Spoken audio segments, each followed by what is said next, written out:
On the front piece, a quote from Dostoevsky: "The soul is healed by being with children."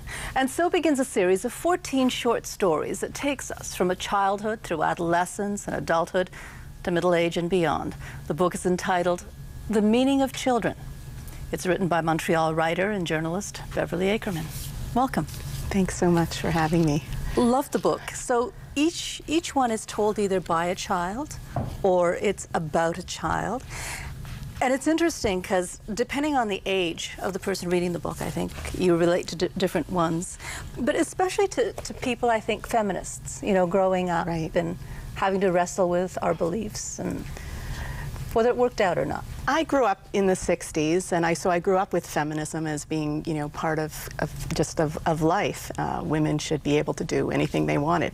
And I think one of the problems that we sort of overshot was we didn't have enough respect for traditional women's occupations. And, you know, I worked in genetics for 20 years, in research for over 20 years. I had 3 kids. I tried to do everything. I tried to juggle everything.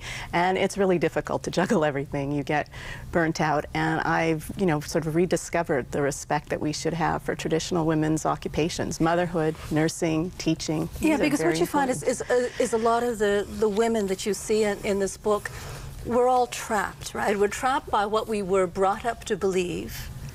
Socially. And then we're trapped, yes, socially, and then we're trapped by the marriages we find ourselves in, the children we have.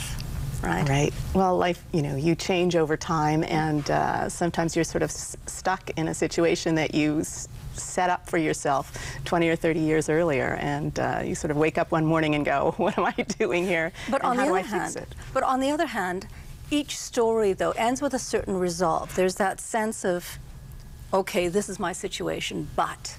And that's what the meaning of children is, right? It's about hope. It's about the future. It's about the future, yes. I mean, I worked at the Children's for a number of years, and people there would do anything for children. I worked in genetics, and what is genetics about? It's about the next generation. It's about the future, and I think that's very important.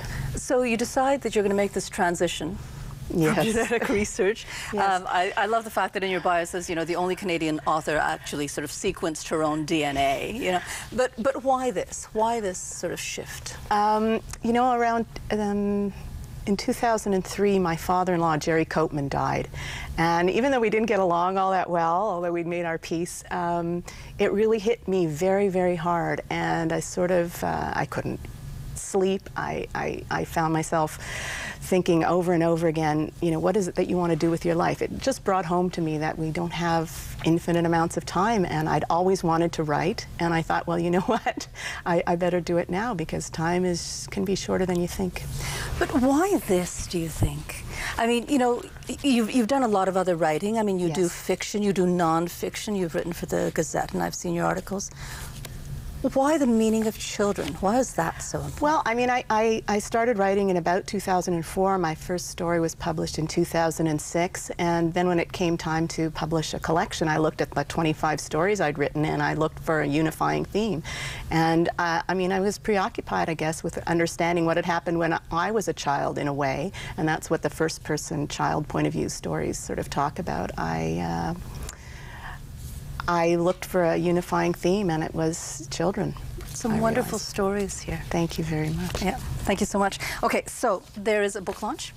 Yes. 28th, that's Thursday at Nicholas Hoare on Green Avenue. You're also at the Blue Mets Image Montreal event the next day. Yes. And thanks so much for coming in, and congratulations on the book. Thank you very, very much, Mutsumi. Take another look at the weather forecast now, Lise. A beautiful afternoon in Montreal, but unfortunately things are going to change over the next few